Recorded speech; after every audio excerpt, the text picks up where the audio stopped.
Alright, here's my reaction to UFC Abu Dhabi. What a day. Alright, to start off, we got Cody Gibson versus Abdul Hussein. I predicted Abdul Hussein first round knockout. He did somehow make it a semi competitive fight from what I saw in the scorecards. I didn't watch this, woke up too late for this fight. But from what I heard, it was a 1-1 going into the third. That's what the scorecard had, the official one. And Hussein dropped him at some point, I think in the second round probably. Was trying to follow up, couldn't get the finish. He took him to a third round, interestingly enough, huh? Yeah, he made it. It was competitive, it seems, in the third, but can't tell if those are ground or standing strikes. So, yeah, those strikes look it was a competitive match, it seems. Surprising, I thought Hussein was definitely going to get him out of there in a round, but maybe the jitters kicked in. Alright, moving on. Mike Davis versus Nurulo Aliyev. I had Aliyev decision. Very clear decision win for him. Heard it was 30-27. Apparently, Mike Davis had more damage or more damaging strikes in general. More than likely, that's probably true. I didn't watch this fight, but apparently it was pretty boring. Probably was. Aliyev's kind of a wet blanket. Outstruck him every round, it seems. Yeah. I saw, there was a potential 2-1 Mike Davis on Twitter off of damage. Seems like it. Definitely way more significant strikes. Man. Aliyev, bro. Brother can't get a finish to save his life. Magomed Tuchalov versus Brennison Ribeiro. I did have a first round knockout for Tuchalov, but Ribeiro's a tricky customer for a lot of them. And he had a good first round. He prepared well for that. He had a perfect first round. Rocked him, cut him open under the eye. But then Tuchalov woke up in the second round and hurt Ribeiro, I believe, at a point where he stunned him. Then he took him down. That's where the real success was. He didn't get too much success on the ground. Smudged him for the last bit. But he showed some adjustments and later on the fight. Surprisingly, another guy who had wet, cold feet or the jitters. But he looked pretty bad in the first round, but he didn't look so bad going on. So maybe it was just he had to make some adjustments. Or light heavyweight fighters are just trash in general. Moving on. Santiago Ponzinibbio versus Sam Patterson. Ponzinibbio, man, he's just so old. He's washed. He's balding. Life isn't treating him too well. He should retire. Getting finished another time. I believe he got finished by Daniel Rodriguez before this. It's time to hang him up. Pretty sure he's a commentator on the South American broadcasts of the UFC events. He should just stick to that because clearly this isn't for him. It was short notice, but he missed so many. He only landed 14. A lot of it hit the chest of Sam Patterson. The tall man defense is quite the thing. We'll get to the co-main event soon, but man, it works and it doesn't. Yeah, 10 strikes in the first, 4 in the second. Crazy stat. Moving on. Dustin Jacoby versus Muhammad Saidov. Of course, it's never that simple. I had Dustin Jacoby finish, or I think a decision. Can't quite remember too fondly. He got completely outclassed by Saidov, but usually Jacoby's a slow starter. He doesn't really get the groove going till like the second and third. But damn, that was a nasty finish. I think it was a 3-2 into a head kick, or 2-3 to a head kick, something like that. It was a straight, then a lead head kick as he was exiting after getting clipped. Nasty. Really nasty. Good volume throughout. Just outclassed him. Very shocking to see. Just outclassed Dustin Jacoby. I'm fumbling my words. That was a crazy thing to witness. Jacoby, arguably the number 5th ranked contender. Like, that is very shocking. But he didn't beat Alonzo Menifield. So you can only give so much credit. Walter Walker got a performance of the night over Thomas Peterson. As predicted, first round submission. Just came at him. He got taken down, I'm pretty sure. I don't know what Peterson's plan was. It seemed like he knew how to defend. He looked disappointed after getting subbed. Like, he couldn't believe that he actually got caught by something that one-dimensional. But Walter Walker is just that kind of guy where he can just get it. Even though you know it's coming, you just can't see it coming. It's that element of surprise somehow after all these fights. Unless you're Lucas Brzeski or whatever that Polish dude's name was that beat him, you're going to have a tough time. Now it's time for, I believe, he called out Herb Dean. What the hell? That's such random fucking call out. He should be fighting someone much higher in the division. Like, I don't know, give him like a Tybura. You know, give him a blob if he wins or loses against Rakic. Or Rakic if he beats Tybura. Things could get interesting for Walter Walker. Thomas Peterson, though, sucks for him that he got subbed that fast. Quite disappointing, but he shouldn't have played the guard game with a guy like that. It was quite a low IQ moment from him after a performance against that one Brazilian dude. You just gotta question these heavyweight blobs' decisions. Moving on. Ishmael Bonfim versus Axel Sola. I had Axel Sola later in the fight KO.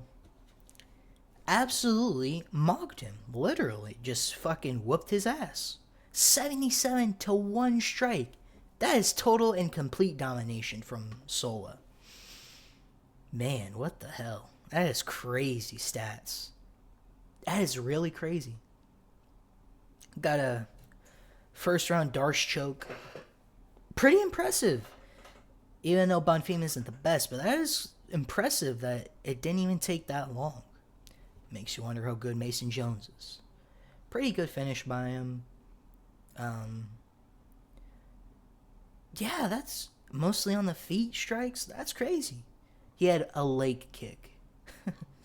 Probably got caught with a straight. I didn't watch that fight, but I did see the Darce on a replay.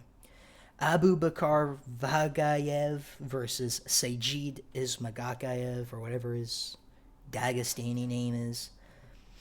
I had Sajid decision. I thought he won the first and third off of damage, or, you know, the clinch strikes that he was landing, because Vagayev kind of just hugged him that first round. You could just say 1 and 2 because of the control, but that's just what I had. They were kind of baby punches. It's the significance, you know. He definitely had the way cleaner knees and the clinch and everything like that. Second round was Vagayev. Sajid did start pretty well with the, you know, boxing combinations. He had the Sean Strickland kind of hands up. He did quite well in the beginning, but then kind of slowed, got taken down, got back up, and clinched him in some moments. For being a minus 260 favorite, that wasn't very impressive. And, of course, the decision master went to a decision. Sajid took the third quite easily. He got him down and to mount and then back mount. He went for a sub attempt at the end. Very odd decision making, but you can't expect too much, I guess. Interesting. Very interesting stuff. Very interesting. I don't know what the game plan was for Sajid. He got good get-ups, but he had to do more in that first round for sure. Man. Wasn't even that far cry of a decision, in my opinion, but it is what it is. Rivsan Kuniev Rizvan Kuniev versus Tyrell Fortune. It was competitive throughout the first round. Then it kind of dropped off for Fortune. He got outclassed by Kuniev. Kuniev is an athletic blob. Throwing flying knees, flying kicks and shit like that. He has a good clinch work. Like, he's good in that clinch. He gets that collar time. He kind of showed a very bad fight IQ in moments where he kind of hugged him and went for the knees to the body, but Fortune kind of had his arms already ready for that. Like, he already knew it. He kept going for that a lot after hurting him to the body instead of punching. Quite very interesting decision making, but he got a finish. I think a flying knee to a clinch knee. Nasty. He also hit him with a spinning back kick at the end of the second or during the second round. Hurt him to the body real bad. The blobs don't do that. Look at that build on that guy. Clear blob. Good performance. Questionable fight IQ, but good performance. Magomed Zayunukov versus Damian Rezbecki. I had Rezbecki. Probably one of the worst picks I've had on this card. Rezbecki looked scared of Zayunukov. It was probably because of the elbows when he came in early on. But Zayunukov looked pretty good. It was kind of boring because Rezbecki was trying to smudge him on the cage, but John Pork looked pretty good. He looked good in that fight. He showed some good takedown defense. Showed good striking, good clinch work. He cut up Rezbecki's face. Outclassed him through 3 rounds. The round one was someone had round 1 for Rezbecki. It was the most competitive round, and Zayunukov did friggin' poke him real deep in his eyes, but that doesn't would really matter. But Zayunukov looks pretty decent. I would like to see him versus Evan Elder. That would be a good fight. Those two styles matching up against each other would be pretty awesome to see. Evan Elder's always good with that lead body kick, so it would be interesting to see how Zayunukov deals with it too. I want to see that fight. I want to see that fight really, to be honest. Evan Elder is no joke. He would be a good test for Zayunukov, and that would be a striker's delight. They might do Sadikov versus Zayunukov, I don't know, but those would be good fights for him. Alright, moving on to the co-main event. Steve Ercel versus Ramazan Temirov. The little midget strikes again is Steve Ercel's kryptonite. He can't quite handle the midget power, It is what it is, but he's always been kind of chinny, but he started out well. But he got caught with the tall man's defense. It's his main, hole in his game is that he's very tall man defense heavy. And I think if he changes gyms, it might be beneficial because where he's at right now, I don't know what the game plan was. He kind of just stood in front of the power puncher. That made no sense. But you kind of have to, but I don't see why if you're not going to put a grappling, clinch and pace like Charles Johnson did that actually got Terimov tired. Very questionable from him. He did have the better grappling background. I don't know what the game plan was. Maybe it was pepper him up for 3 rounds. Very questionable. He did the same block that got him dropped the first time on the cage in the finishing sequence. You get your equilibrium all diddled up. I guess it happens, but I don't know what the plan was going into this fight. I guess he gotta pressure the power puncher, but man, I don't know what it was. He was doing better going backwards. Interesting. He should have grappled. The grappling would be the way to go in a fight like this against the little ball of muscle, because the size advantage does matter in the grappling a lot. But, good. It was a good finish from Terimov. He could fight, maybe, he takes the number 10, probably 11 ranking.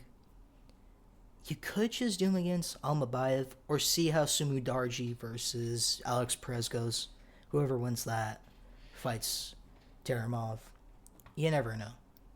Just hope he doesn't pop for PEDs after this one, like his last one. The main event, folks. Magomed Big Ankaleav versus Bogdan Guskov. I genuinely really do wonder what Guskov's game plan was. It is so questionable what his game plan even was. He kind of just ran away from him the entire fight. He was on the back foot constantly, did absolutely nothing. He had a moment or two maybe. He looked so bad. I don't know why he took this fight. It was kind of dumb too. Blachowicz would have been easier to handle. You know, they could have just scrapped this main event. It was terrible anyway.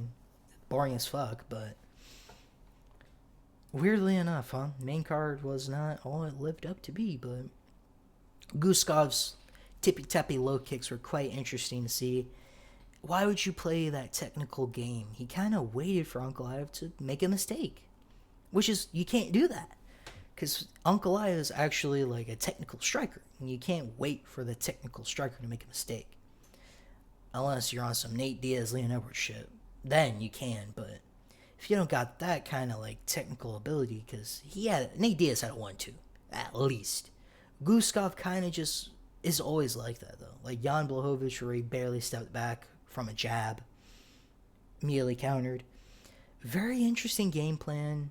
I get it, it's different styles, but Blachowicz and Ankaleav are kind of the same, technical striking, not the defense part, but technical striking aspects of it, where they're both very technical in what they do, specifically like the shot picking sometimes. But Guskov just didn't look like he belonged in there at all. 45 to 156. That's insane. But, oh look, 45 of 70. 45 of 70. Just a very strange outcome. It ended in a weird way, too, where he was kind of punching him, and Mark Goddard was like, fight back! He just kind of laid down. He got taken out by the slowest goddamn takedown. Some Kamaru Usman ass shit. No knees shit. It was this very slow shot from Ankaleav, too. And Guskov went for a choke attempt. He went for an anaconda or some kind of guillotine. Strange. He landed nothing in that round, too. But it was like immediately into it. I'm glad the fight was stopped, but it should have been just done after the fourth round, because he kind of did absolutely nothing back there, too. What a fight, but man, what a pointless main event. Boring ass fight, too. Guskov was scared, Ankaleav was going forward, but Ankaleav isn't that entertaining anyway going forward, He said he was on his way to a decision with a guy who gasses out after 3 minutes. Or 3 rounds. Or 2 rounds. 2 rounds. Like that, and he was on the back for the entire time. How could you not finish him earlier? Not even slime him. Just barely baby punched him to a TKO. Basically handed to you. Oh, what a boring ass fight. I had Ankaleav, ercel loss 1-1. Had Respecki, that's 1-2. Kuniev 2-2. Had CG 2-3. Had Sola 3-3. Walter Walker 4-3. Had Jacoby 4-4. Ponzinibbio, that's 5-4. 6-4. 7-4. 8-4. Man, not too bad, but man, that co-main event.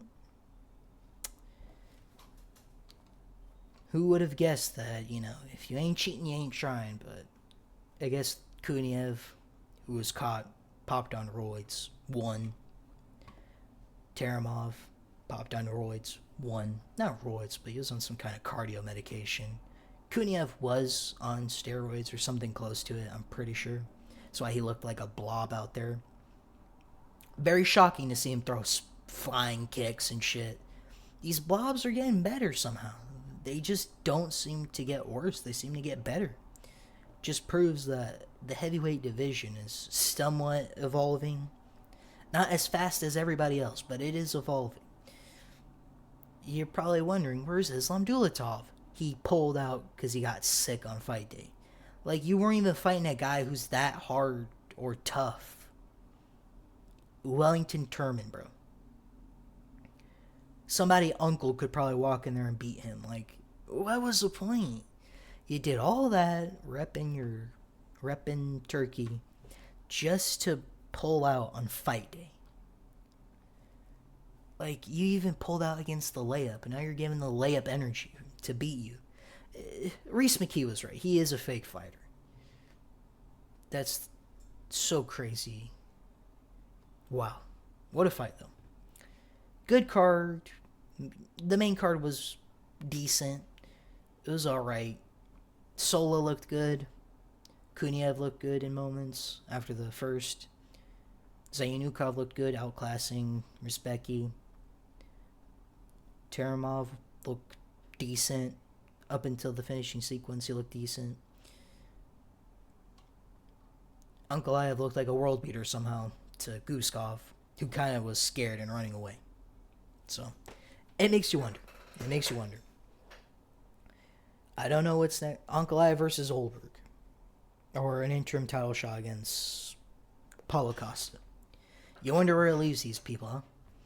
Alright, I'm pretty sure that's all really it. Interesting card. Very early on.